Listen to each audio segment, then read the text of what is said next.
It's history time! The Middle Ages in Spain, Part 3, the Christian Kingdoms. But how did this happen? How did we go from the Muslim kingdom of Al-Andalus at its highest peak when they controlled everything except an area in the north to the moment where the Christians took over the peninsula? But before we start with this final part, let's review what we know. This time, revising is especially important because the Christian kingdoms didn't just happen. Their advances in the territory are linked to the changes in Al-Andalus, and this took several centuries of battles. This process is known as the Reconquest, la Reconquista. So, as you can imagine, lots of things happened: battles, establishment of kingdoms, these kingdoms getting united and then separating.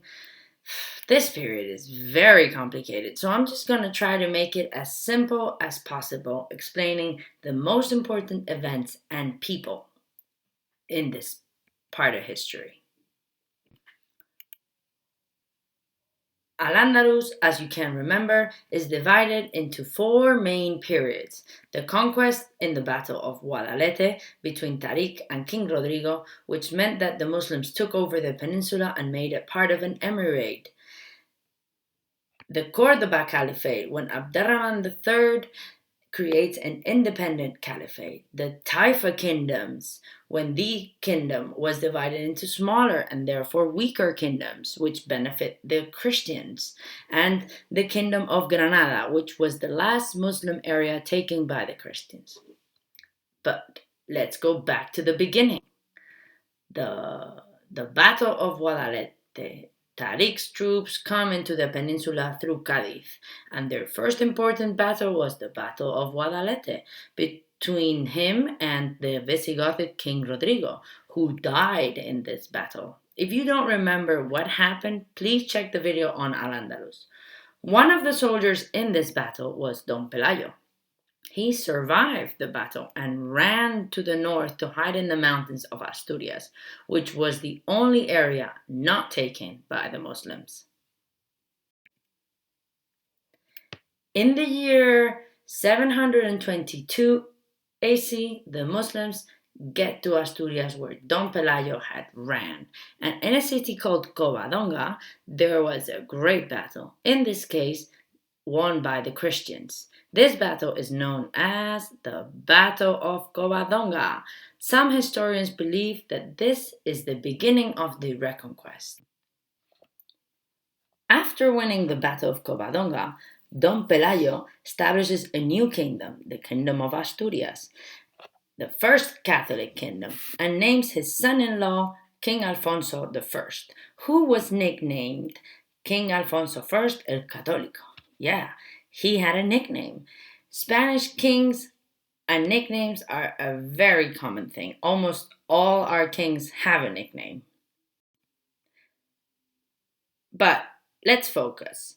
Christians wanted to get back their kingdom. So now that they have won the battle, they decided to keep fighting the Muslims and they moved towards Leon, which they take in the 9th century, and the kingdom changes its name from the Kingdom of Asturias to the Kingdom of Leon. However, this rebellion was not the only one happening in the peninsula.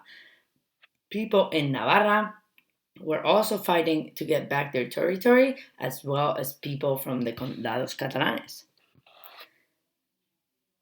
These rebellions kept happening, and this had as a result that between the 10th and the 11th century, different Christian kingdoms arose, and they united to be stronger. For example, the Kingdom of Castilla and the Kingdom of Leon united and became the Kingdom of Castilla and Leon. The conquest of Toledo.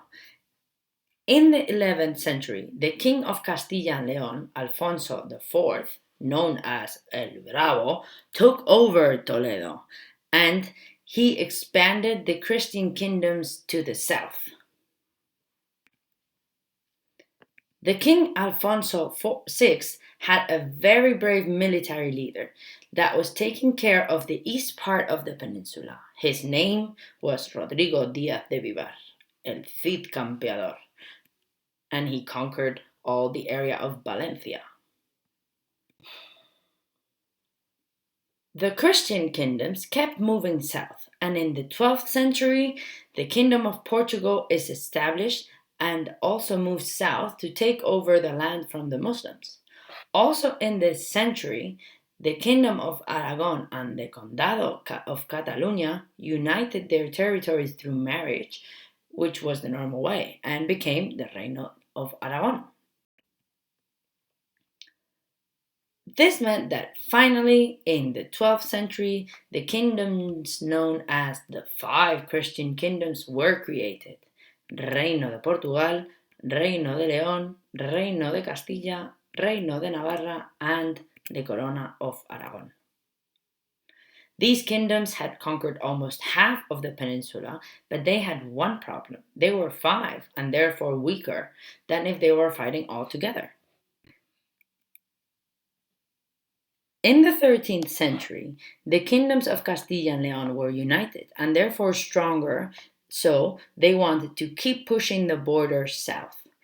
It is during this time when another important battle takes place, the Battle of Navas de Tolosa. Why is it called like that? Well, because it took place in a city called Navas de Tolosa. That simple. As the Kingdom of Castilla and Leon wasn't strong enough to defeat, that means to win, the Muslims, they decided for the first time not to fight alone, and all the Christian kingdoms decided to forget their differences and fight together, as together we can achieve anything. So, the King Alfonso VIII of Castilla, Sancho VII of Navarra, Pedro II of Aragon, and the Archbishop of Toledo, Rodrigo Jiménez de Rada, joined forces and fought. The battle only lasted for a few hours, but it was a very intense and cruel battle. Many soldiers died on both sides, but in the end, the Christians won. This victory meant an important event in history, as it marks the beginning of the end of the Muslim kingdom in the peninsula. Although the Christians won the Battle of Tolosa, the Reconquista wasn't finished. In the 13th century, the Christians got back a lot of important cities. King Jaime I of Aragon, El Conquistador, successor of Pedro II, got his nickname when he conquered the Balearic Islands and parts of Valencia. The King Fernando III of Castilla and Leon, called El Santo, conquered Córdoba and Sevilla. The Kingdom of Granada, the Reino Nazarí, was the last Muslim kingdom in the peninsula. Oh, I almost forgot. The Kingdom of Portugal was finally created as an independent kingdom in the 12th century when they got to the south and won the battle to the Muslims.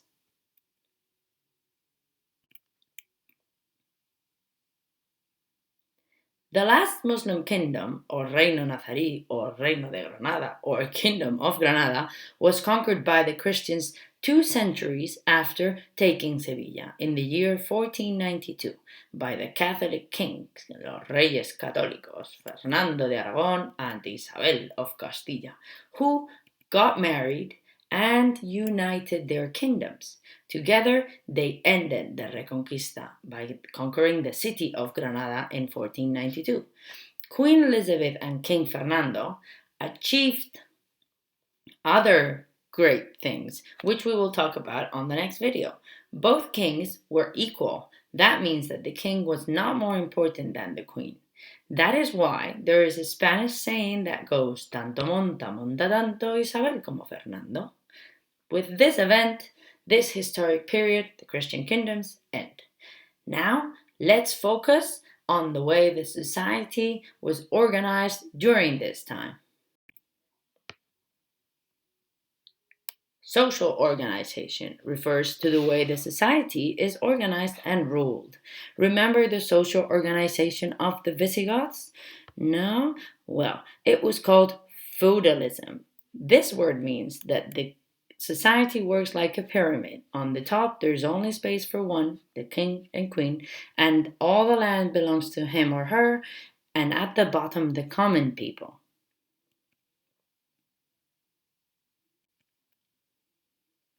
But you see, the king was mighty and powerful, but he was only a man, so he could not take care of everybody and everything. For that reason, he gave land to the nobles in exchange of loyalty and army. But the lords did not generally fight, so what they did was give land to the knights or their tenants in chief in return for protection. But the knights were fighting, so they didn't have time to work the land or grow vegetables or take care of the animals. That's why they let others, the peasants, work the land in exchange of food or protection. So, in this system, everybody gives something and everybody gets something. That, however, doesn't mean it's fair, but it was the way things were. This system was very effective because during this period of time, life was dangerous with all the Muslim and Christian wars. So it was much safer to work near an area of a lord where there was a castle that in case of an emergency, you could go in and hide. During this period, society was divided into three main groups. The king doesn't belong to any group, he's the king, and therefore doesn't count, he's at the top. Lords, clergy, and peasants were the three different levels. The king ruled the country, but usually the countryside was divided into smaller areas, each one of them ruled by a lord. Most of the people were, yeah, you guessed it, Christians. Therefore, priests and monks were important members of society at this time. They lived in monasteries and dedicated their lives to praying, farming, and copying and translating important books from Latin to Spanish or English or any other language. Have you heard about other languages spoken in Spain?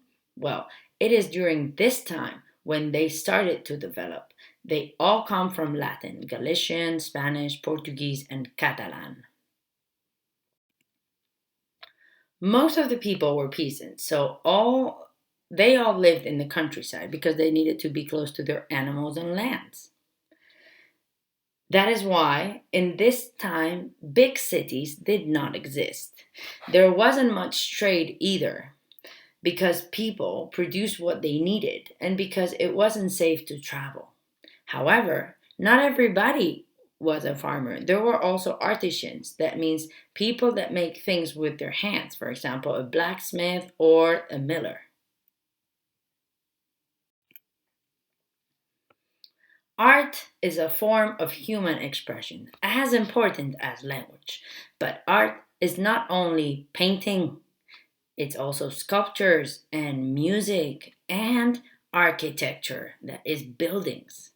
In this period of time, when there were two sides fighting to get control over the peninsula, one the Muslim and the other the Christian, it was very important to build symbols that represented that reconquista. There are two main styles, and they didn't happen simultaneously. That means they didn't happen at the same time. First, the Romanesque, and then the Gothic. If you look at the images, you will be able to see the differences. Romanesque architecture combines aspects of Roman architecture with local style. These churches have thick walls, round arches, and small windows. The Gothic architecture, on the other side, came later. These churches have thinner walls and pointed arches and large windows. Can you tell me which style is the church in your village? That would be nice. Well, this is all for now. Everything comes to an end, so we must finish this unit. I hope you liked it, And I hope you've learned something. I'll see you soon with my next video.